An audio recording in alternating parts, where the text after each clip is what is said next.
बहुत बहुत स्वागत है बच्चों माध्यमिक शिक्षा विभाग के इस ऑनलाइन शिक्षण व्यवस्था में। मैं मिथिलेश कुमार निषाद, लेक्चरर फिजिक्स, राजकीय जुबली इंटर कॉलेज गोरखपुर से आज आपके लिए कक्षा 11 के भौतिक विज्ञान विषय के साथ उपस्थित हुआ हूं। आज का जो हमारा कॉन्सेप्ट है उसका नाम सरल रेखा में गति है, परंतु आज मैं आपके लिए इसका तीसरा भाग लेकर आया हूं।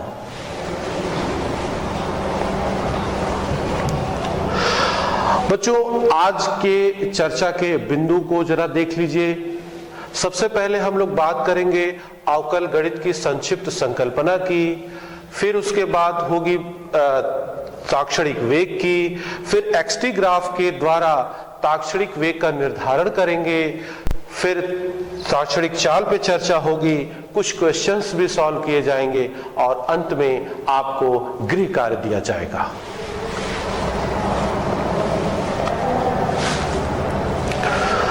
बच्चों, जो सबसे पहला आज का हमारा कॉन्सेप्ट है उसका नाम है अवकल गणित की संक्षिप्त संकल्पना। इसकी हमें आवश्यकता क्यों है ये आपको इस कॉन्सेप्ट को पढ़ने के बाद मालूम चल जाएगा, लेकिन शुरुआत हम करते हैं।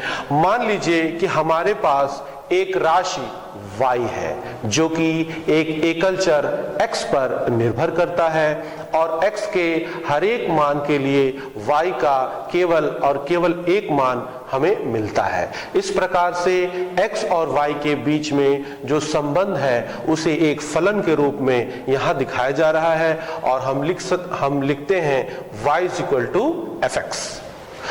बच्चों, इस फंक्शन को अगर हम x और y एक्सिस के ग्राफ पे हम इसे ड्रॉ करें तो इस तरह का हमें कर्व या वक्र मिलता है। इस वक्र पर हम दो बिंदु चुन लेते हैं। पहला बिंदु P है और दूसरा बिंदु Q है। पहले बिंदु P से हम x एक्सिस और y एक्सिस पर लंब आपतित कराते हैं। यहां पर हमें x और यहां हमें y प्राप्त होता है। इसी प्रकार बिंदु Q से भी हम x एक्सिस और y एक्सिस पर लंब गिराते हैं। यहां पर आपको प्राप्त होगा x प्लस डेल्टा x और यहां पर y प्लस डेल्टा y। इस प्रकार बच्चों आप कह सकते हैं कि बिंदु P का निर्देशांक x y है, जबकि बिंदु Q का निर्देशांक x plus delta x y plus delta y है। अगर इस बिंदु P से जाने वाली रेखा को थोड़ा सा हम आगे की तरफ बढ़ाएं तो यहां पर हमें एक बिंदु प्राप्त होता है, इसे हम R मान लेते हैं। बच्चों, अगर आप इस चित्र को ध्यान से देखें तो आप सहज बता सकते हैं कि Q से R तक की जो दूरी है उसकी वैल्यू होगी डेल्टा y और P से R तक का जो वैल्यू होगा वो होगा डेल्टा x। अब क्या करें? अब बिंदु P और बिंदु Q को आप मिला दीजिए। इस तरह से हमें एक सरल रेखा प्राप्त हो जाती है और यह सरल रेखा आप देखिए कि एक त्रिभुज का भी निर्माण करती है जिसका नाम है QPR, जहां पर R 90 डिग्री है। अगर आप ध्यान दें तो ये जो सरल रेखा PQ है इसका x एक्सिस से झुकाव मान लीजिए कि अल्फा है और यदि हम इस सरल रेखा का ढाल ज्ञात करना चाहें, स्लोप ज्ञात करना चाहें, जैसा कि आपको पिछले लेक्चर में बताया गया था, तो इसका ढाल होगा tan अल्फा और tan अल्फा का फार्मूला होगा लंब बटे आधार। जबकि त्रिभुज आपका QPR है, इसमें लंब है QR और आधार है PR। तो यहां से लंब के जगह आप QR के जगह डेल्टा y लिख सकते हैं और आधार के जगह आप डेल्टा x लिख सकते हैं। इस प्रकार आपको P तथा Q को मिलाने वाली सरल रेखा का ढाल मिल जाता है। बच्चों, आपके मन में एक क्वेश्चन आया होगा कि दरअसल ये delta Y by delta X है क्या? ये क्या बताता है? ये एक्स के सापेक्ष वाई के परिवर्तन की दर को व्यक्त करता है, अर्थात rate of change of Y with respect to X. लेकिन ये जो रेट ऑफ चेंज है ये किन दो बिंदुओं के बीच में है? बिंदु P और बिंदु Q के बीच का ये रेट ऑफ चेंज बताता है। परंतु अगर आपके मन में यह प्रश्न उठे कि आप बिंदु P और बिंदु Q के बीच के किसी बिंदु पर अगर आप रेट ऑफ चेंज निकालना चाहें तो क्या करना पड़ेगा आपको? उसके लिए देखिए क्या करेंगे। इस बिंदु Q को धीरे धीरे धीरे धीरे हम वक्र के अनुदिश बिंदु P की ओर अग्रसर कराएंगे, क्योंकि हम अब रेट ऑफ चेंज बिंदु P पर निकालना चाहते हैं। तो अब देखिए, जैसे जैसे हम बिंदु Q को बिंदु P की ओर अग्रसर कराएंगे तो इस रेखा, जो सरल रेखा PQ थी, उसका क्या होगा? ये देखिए, ये रेखा लगातार इसका जो ढाल है वो परिवर्तित होता चला जा रहा है। अंततोगत्वा आप देखेंगे कि जैसे जैसे बिंदु Q वक्र के अनुदिश बिंदु P की ओर अग्रसर हो रहा है, डेल्टा x का मान शून्य की ओर अग्रसर होगा, डेल्टा y का मान भी शून्य की ओर अग्रसर होगा और सरल रेखा PQ बिंदु P पर स्पर्श रेखा बन जाएगा। इस स्थिति में देखिए क्या होगा। आप देखिए, ये जो सरल रेखा PQ था वो बिंदु P पर स्पर्श रेखा बन गया है और इस सरल रेखा का जो झुकाव है एक्स एक्सिस की धनात्मक दिशा से, मान लीजिए वो थीटा है। और अगर आप इस स्पर्श रेखा का ढाल ज्ञात करना चाहते हैं तो आपको क्या निकालना पड़ेगा?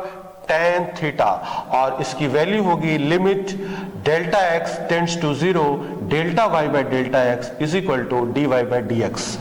इसका क्या अर्थ है, इसको समझने के लिए आइए अगले पेज पे चलते हैं।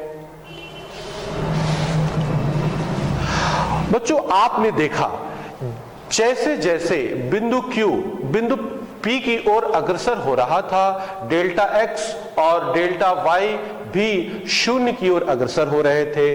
तो जैसे जैसे डेल्टा x शून्य की ओर बढ़ता जाता है, delta y by delta x की सीमा को x के सापेक्ष y का अवकलज कहते हैं तथा इसे x के सापेक्ष y के परिवर्तन की दर के रूप में भी परिभाषित करते हैं और इसे dy बाई dx के रूप में लिखते हैं।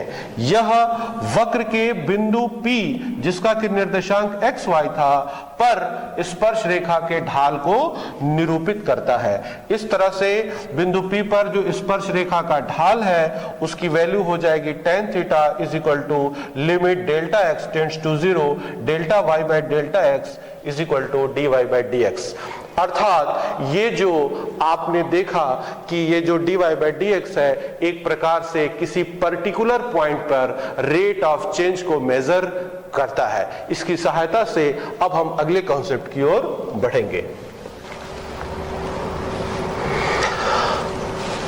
अब उस कॉन्सेप्ट पर आते हैं जिसके लिए हमने अवकल गणित की संकल्पना का आपसे परिचय कराया। उसका नाम है ताक्षणिक वेग। बच्चों, पिछले लेक्चर्स में आपने सीखा कि औसत वेग क्या होता है। औसत वेग में हमने जाना कि एक दिए गए समय अंतराल में कण किस गति से चल रहा होता है, इसकी जानकारी हमें मिलती है, परंतु उस दिए गए समय अंतराल के भिन्न भिन्न क्षणों पर कण का गति क्या है ये हमें नहीं पता चल पाता।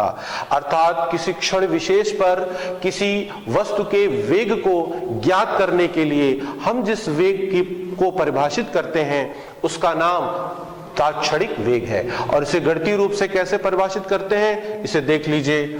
जब समय अंतराल डेल्टा टी बहुत ही कम, अत्यल्प अर्थात इनफाइनाइटेसिमली स्मॉल हो, तो औसत वेग के सीमांत मान को ही ताक्षणिक वेग या केवल वेग कहा जाता है।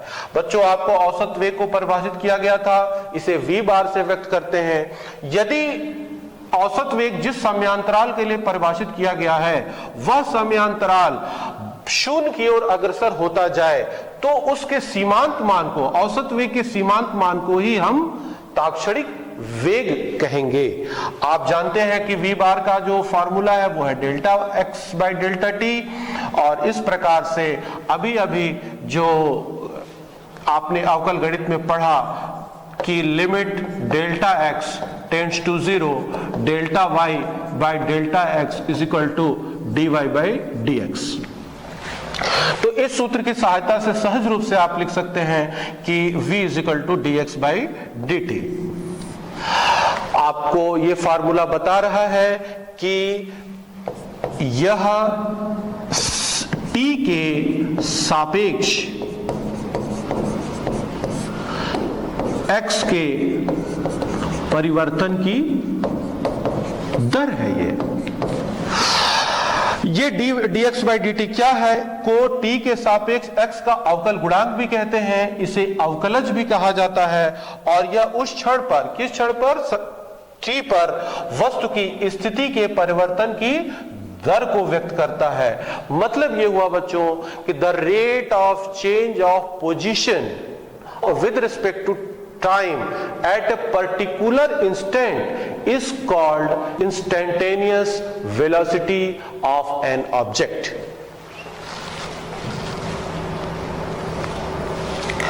अब ताक्षणिक वेग को हम xt ग्राफ के रूप में आपको परिभाषित करने की कोशिश करेंगे। इसमें इसको समझाने से पहले मैं आपको बता दूं, अवकल गणित में जिस प्रोसीजर का हमने फॉलो किया था बिल्कुल वैसे ही यहां पे करना है। हम यहां पर xt ग्राफ ले रहे हैं, x एक्सिस पर समय और y एक्सिस पर स्थिति खींच रहे हैं, और यहां पर आपको एक वक्र दिखाया जा रहा है। यह वक्र xt ग्राफ है। इस वक्र के दो बिंदु हैं, बिंदु P और बिंदु Q।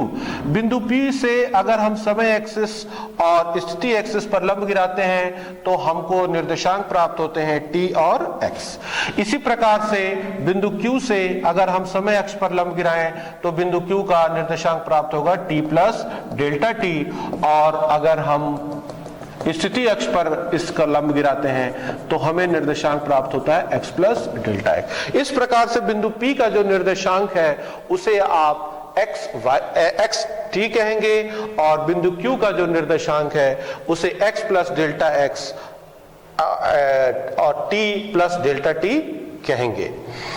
बच्चों, पुराना प्रोसीजर, बिंदु को आप आगे की तरफ प्रोसीड कीजिए। यहां पर ये बिंदु R कहलाएगा, ये 90 डिग्री होगा, और ये Q से लेकर के R तक का जो वैल्यू है वो डेल्टा x है, और P से लेकर के R तक का वैल्यू डेल्टा t है।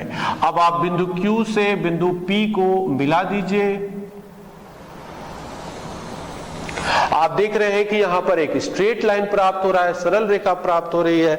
इस सरल रेखा का झुकाव आप x एक्सिस की धनात्मक दिशा से, जिस पर कि समय खींचा गया है, वहां से ले लीजिए। मान लीजिए यह झुकाव अल्फा है।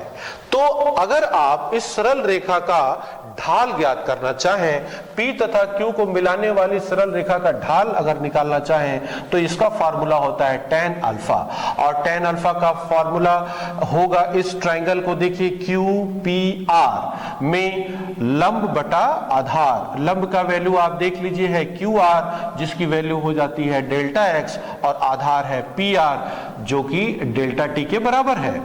और यह delta x by delta t आपको याद है बच्चों, पिछले लेक्चर में ही बताया गया था, यह औसत वेग है, यह औसत वेग का सूत्र है।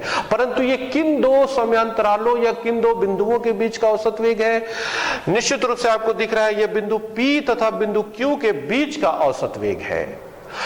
मतलब यह हुआ कि हमने इस ज्योमेट्री के द्वारा P और Q के बीच का औसत वेग तो निकाल लिया, लेकिन अगर कोई आपसे पूछे कि बिंदु P और बिंदु Q के बीच में किसी बिंदु पर, अर्थात मान लीजिए कि बिंदु P पर ही हम वेग निकालना चाहते हैं, तो ऐसे वेग को हम कहेंगे तात्क्षणिक वेग। इसके लिए हम क्या करने वाले हैं, इसके लिए वही काम करेंगे, बिंदु Q को धीरे धीरे वक्र के अनुदिश बिंदु P की ओर अग्रसर कराएंगे।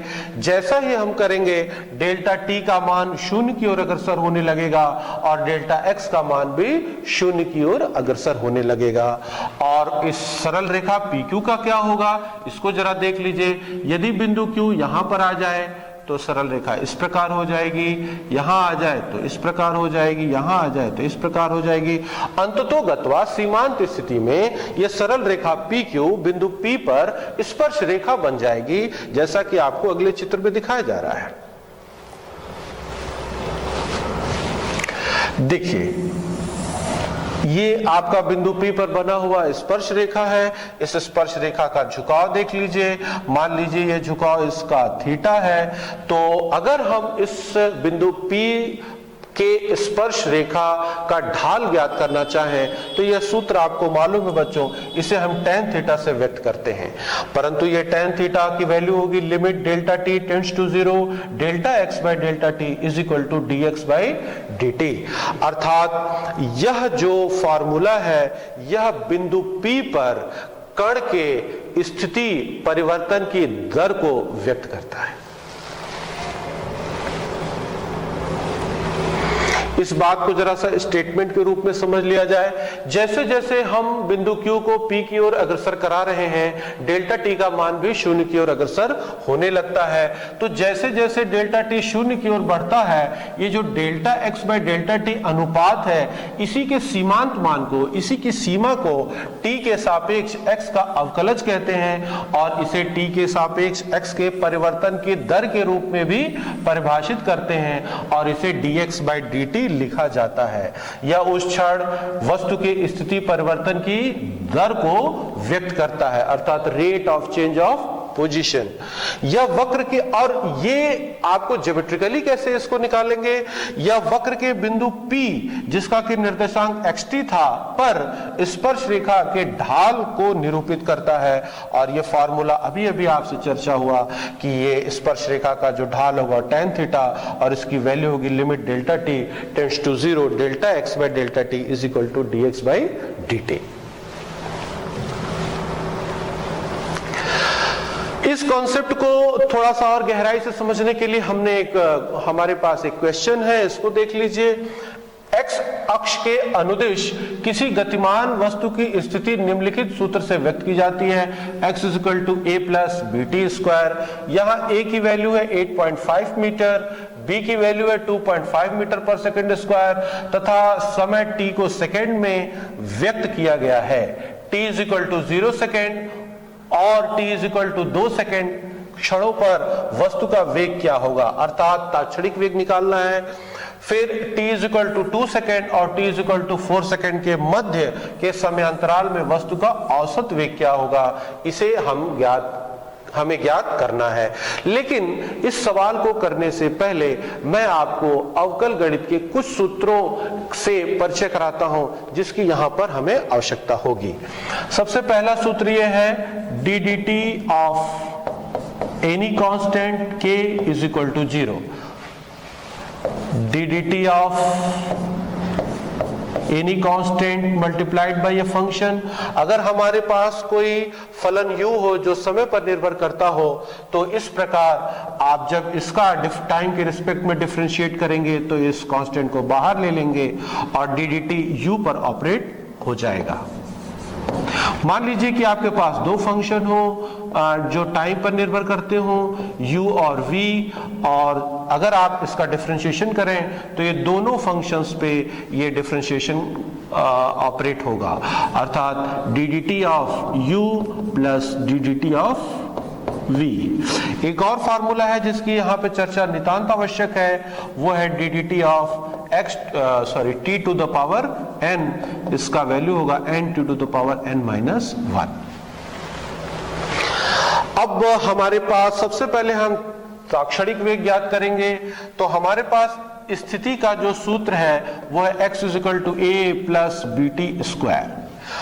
हमको वेग ज्ञात करना है, वेग का फार्मूला भी अभी आपको बताया गया है dx dt, और आप देखिए d dt x की वैल्यू यहां रखिए a plus B T square.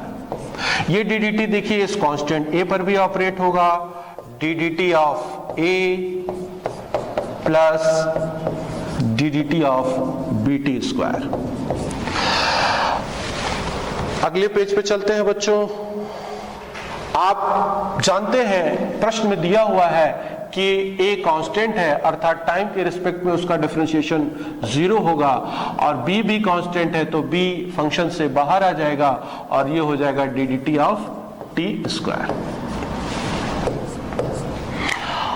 अब b अभी आपने d dt of t to the power n का फार्मूला देखा, इसका फार्मूला होता है n into T to the power n minus 1, तो ये हो जाएगा 2 into T to the power 2 minus 1, और ये हो जाएगा 2bt। हमने वेग तो निकाल लिया, लेकिन अभी भी ये वेग किस पर निर्भर कर रहा है? समय पर।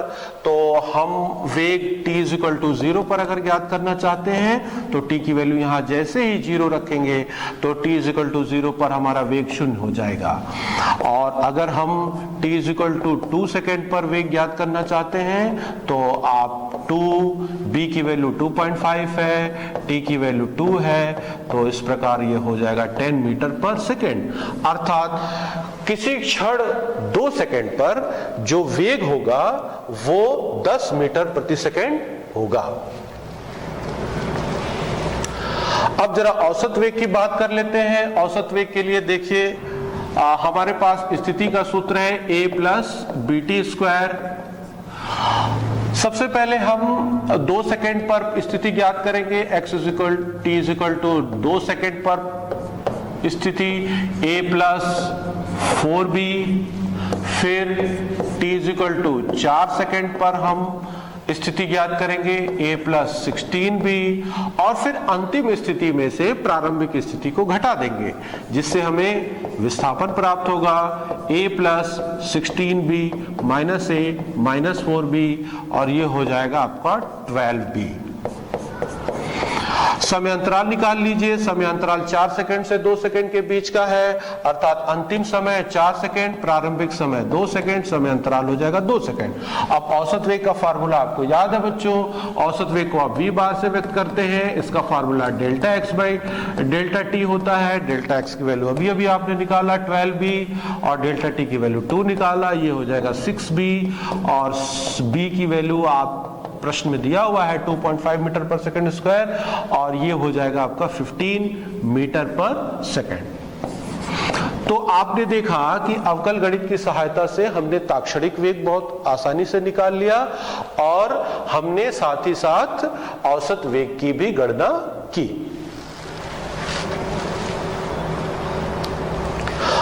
अब अगले कंसेप्ट पर आते हैं जिसका नाम है ताक्षणिक चाल। ये क्या है? किसी गतिमान वस्तु के ताक्षणिक वेग के परिमाण को ताक्षणिक चाल कहते हैं। और ये ताक्षणिक चाल आपको पहले भी बताया जा चुका है बच्चों कि चाल को व्यक्त करने के लिए हमें दिशा की कोई आवश्यकता नहीं होती है, केवल परिमाण की आवश्यकता होती है, जबकि वेग को व्यक्त करने के लिए परिमाण के साथ साथ दिशा की भी आवश्यकता होती है। तो इस अंतर को ध्यान में रखे रहिए, और इसी के आधार पर हम चाल और वेग में क्या अंतर है वो आपको बताते हैं। यदि वेग नियत है तो चाल भी नियत होगा, पहला बिंदु ध्यान दीजिएगा। दूसरा, परंतु यदि चाल नियत रहता है तो यह आवश्यक नहीं कि वेग भी नियत होगा, क्योंकि वेग के नियत होने के लिए परिमाण के साथ साथ दिशा का भी नियत होना या फिक्स डायरेक्शन होना बहुत ही जरूरी है। तीसरा बिंदु कि वेग धनात्मक भी हो सकता है, ऋणात्मक भी हो सकता है, और शून्य भी हो सकता है। इस बात को जरा सा आप समझ लीजिए। वेग का फार्मूला देखिए है dx बाई dt। यदि x की वैल्यू टाइम के साथ बढ़ रही है तो वेग धनात्मक होगा, अगर x की वैल्यू टाइम के साथ घट रही है तो वेग ऋणात्मक होगा, यदि x की वैल्यू टाइम के साथ परिवर्तित ही नहीं हो रही है तो वेग शून्य होगा। अर्थात यह वेग के तीनों मान हो सकते हैं, धनात्मक, ऋणात्मक और शून्य। परंतु चाल तो अभी आपने देखा कि यह तात्क्षणिक वेग का परिमाण होता है, तो ये तो ऋणात्मक होने का चांस ही नहीं है, यह सदैव धनात्मक ही होता है। अब जरा इसी पर आधारित एक प्रश्न देख लीजिए। निम्न ग्राफों को देखकर बताइए कि इनमें से कौन सा एक विमीय गति को संभवतः नहीं दर्शा सकता।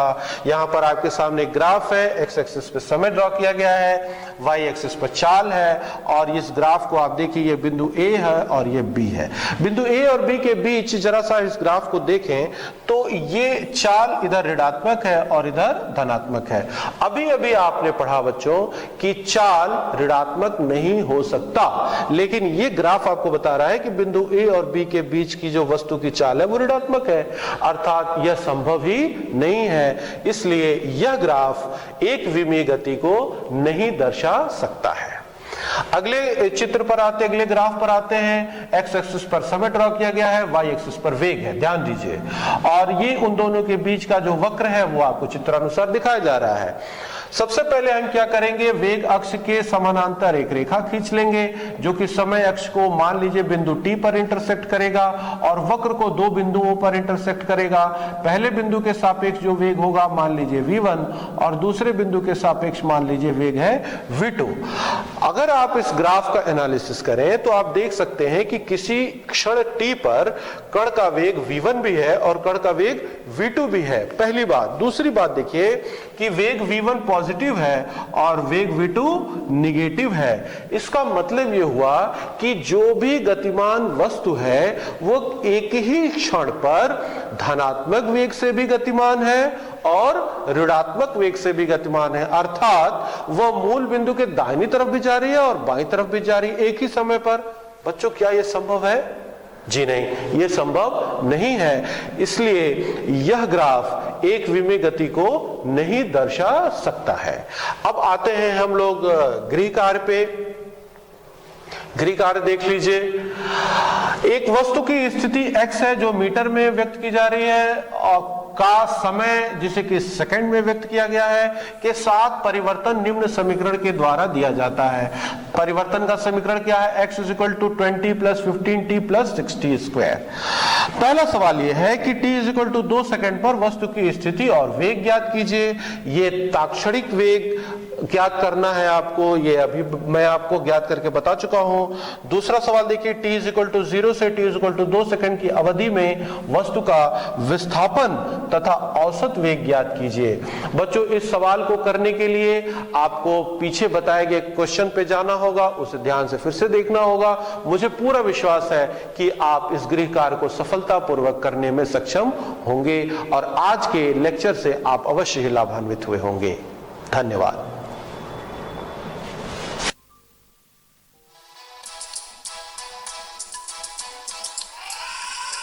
सारी दुनिया है लॉकडाउन में, कोरोना है सबका रोना, डरने वाली